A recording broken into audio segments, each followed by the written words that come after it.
pessoal, tudo bem? Bem-vindos novamente ao canal Letras Pretas. Eu espero que vocês estejam acompanhando as publicações do canal e que elas estejam sendo relevantes para suscitar reflexões e também para aprimorar sua prática em sala de aula.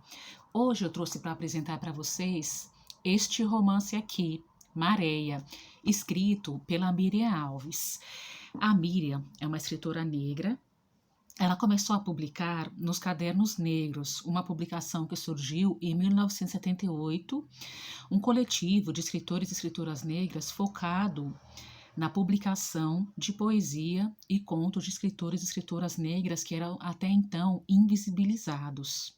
Então, é um coletivo que existe até hoje, os Cadernos Negros. Quem dá continuidade é a Esmeralda Ribeiro e o Márcio Barbosa.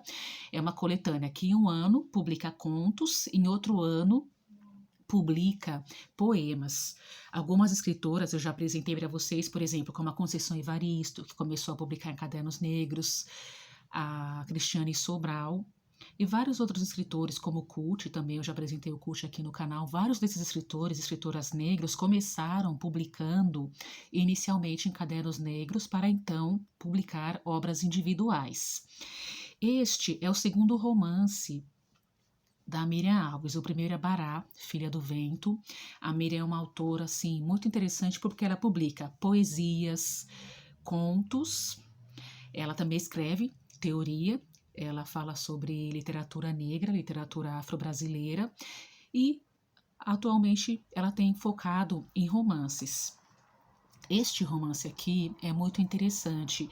O título leva o nome da personagem principal, Maréia, que é uma mistura de mar com areia. Então, este romance é focado na questão da ancestralidade. É um romance poético, de uma leveza e de um resgate de uma ancestralidade. Tanto que a Miriam utiliza muito o vocabulário iorubá nessa obra. E ao final do livro tem um glossário. Porque nós sabemos que a nossa cultura é formada por várias etnias africanas. Só que, infelizmente, nós conhecemos muito pouco esse vocabulário. A Miriam é Iaquequerê, que é a segunda no comando de uma casa de candomblé, de um terreiro. Então, ela conhece esse vocabulário, né? E ela vai apresentando de uma forma muito natural. E esse livro narra a trajetória de duas famílias que são atravessadas pelo mar, né? Então, ela trata dos Menezes de Albuquerque, que é uma família que herda aí uma herança escravocrata, uma família que cresceu, que enriqueceu a partir da escravização, enfim. E os Nunes dos Santos, que é a família da Maréia. A Maréia tem uma família basicamente formada por mulheres, então a Tânia, que é a sua mãe, a Doroteia, a avó, e a Cassiana, que é uma tia de consideração. Então essa narrativa apresenta mulheres fortes. E a Maréia é uma musicista, ela toca violoncelo, ela tem uma escola de música. Então, e é de uma qualidade assim inestimável. Então é uma família muito marcada pela ancestralidade, pelo resgate das raízes. Então, o pai e o avô da Maréia são marinheiros e eles são levados pelo mar. Enfim, eles desaparecem. Essa tripulação desaparece. Só que a família lida de uma forma muito leve com essa questão. E os Menezes de Albuquerque, a figura principal é o Alfredo, né? O Alfredo, que é o sobrevivente, o homem sobrevivente dessa família, porque seu irmão, seu pai e seu avô faleceram, e a sua mãe, a Guilhermina, é uma mulher insana. Por quê? Porque essa família lida com muitas tragédias. Ela perdeu o filho e a filha pequena para uma tragédia doméstica. Então, um acidente que poderia ter sido evitado. Mas, enfim, essa família é atravessada por vários incidentes, que é reflexo dessa cobrança, uma cobrança milenar, que essa família não tem paz. Tanto que o Alfredo, que é o personagem que representa os Menezes de Albuquerque, ele tem essa questão da sudorese. Então, ele é um homem extremamente rico, só que raramente ele aparece em público. Por quê? Porque tem essa questão da sudorese excessiva, então ele precisa trocar de roupa toda hora. Então, ele é visto como uma figura assim excêntrica, mas na verdade não é excêntrico, ele tem vergonha. dessa questão. E a Maréia é essa personagem doce, leve, que perde o pai e o avô para o mar. Mas o mar, ele não representa só coisas ruins, ele representa o berço, né? Porque a rainha do mar, a Iemanjá, levou. Então, eu gostaria de ler para vocês dois trechos aqui que estabelecem uma diferença muito clara entre essas duas famílias. Então, os Menezes de Albuquerque, aqui na página 18. Consta que um dos Albuquerque, após ter raptado em terras de África mais de 50 almas, entre homens, mulheres e crianças, transportou-os em negreiros, presenteou-os ao imperador numa recepção no Palácio Real. Foi glorificado por seu feito. As prendas ofertadas ao magnânimo monarca eram mulheres, crianças e homens nus, com uma minúscula peça de tecido a lhes envolver as partes íntimas, em respeito à presença da comissão clerical, que, em nome da Santa Sé, espargia água benta no lote humano, espantando qualquer malefício que eles poderiam conter ou ocasionar ao soberano. Recebeu em troca pelo donativo o título de Conde de Algares, nobreza que ostentava com soberba nas festas da corte, que esbanjavam pompa e luxo. Ao saber que Algares significava guarita de malfeitores, não se abateu, orgulhava-se mesmo assim. Afinal, era conde. O primeiro Melle Freire que iniciou a linhagem brasileira usou o subterfúgio de estabelecer as navegações do comércio ultramarino, usurpou bens dos nobres portugueses, arrecadou uma considerável quantidade de dinheiro e objetos de valor. Fugiu para um novo mundo, numa nau ancorada no porto que se abastecia, para cumprir a rota África-América. Estava abarrotada de escravos, peles de caprinos, óleo de peixe, cordas, madeira, ouro, goma, marfim, malagueta, anil e açúcar, sendo um minúsculo espaço destinado aos passageiros. Então esse trecho mostra um pouco dessa questão, que novo mundo é esse?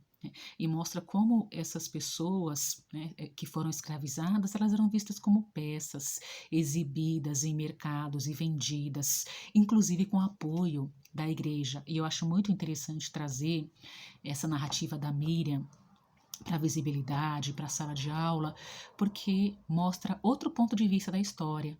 Então não é um ponto de vista eurocentrado, e mostra que foi isso, que essas pessoas foram vítimas, elas foram usurpadas.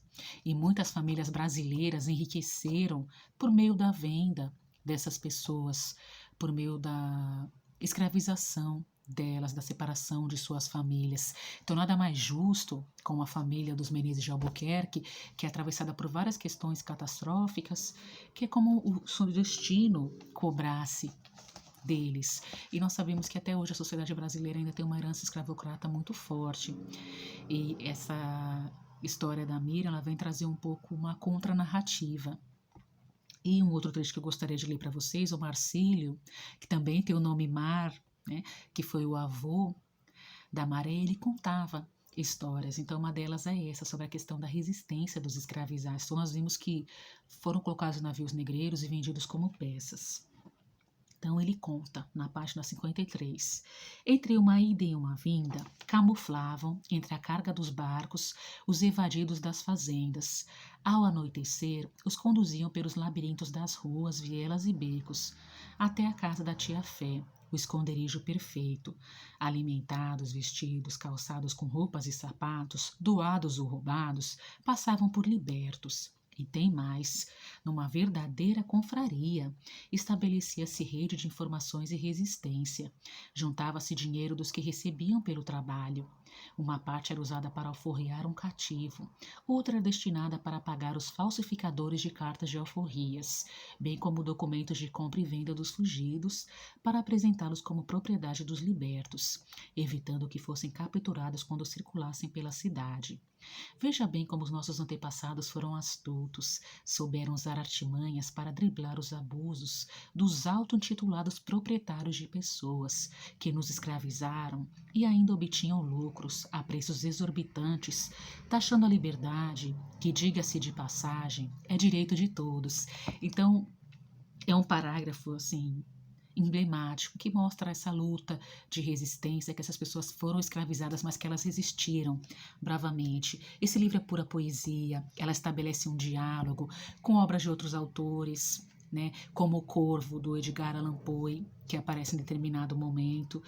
E a Maréia, para finalizar, ela cria uma orquestra, né, em que ela homenageia os marinheiros, e essa orquestra é formada só por mulheres negras, inclusive duas gêmeas, que têm um papel muito simbólico nessa história. Então, a Miriam vem trazendo uma série de símbolos que eu mesma desconhecia, e aí pesquisando sobre a obra dela, sobre os símbolos, sobre como ela elaborou essa obra, eu fui entendendo, né? Ela demorou 2 anos para escrever esse livro, porque ela pesquisou muito, né? Porque ela se preocupou muito com a poeticidade e com esse resgate da ancestralidade, mostrar esse contraponto de uma família negra e de uma família branca vivendo no mesmo tempo e atravessados por questões parecidas, mas que para uns é lidado de uma forma, e a questão do invisível mesmo, a Guilhermina, que é a mãe do Alfredo, ela é considerada louca, ela precisa ser contida,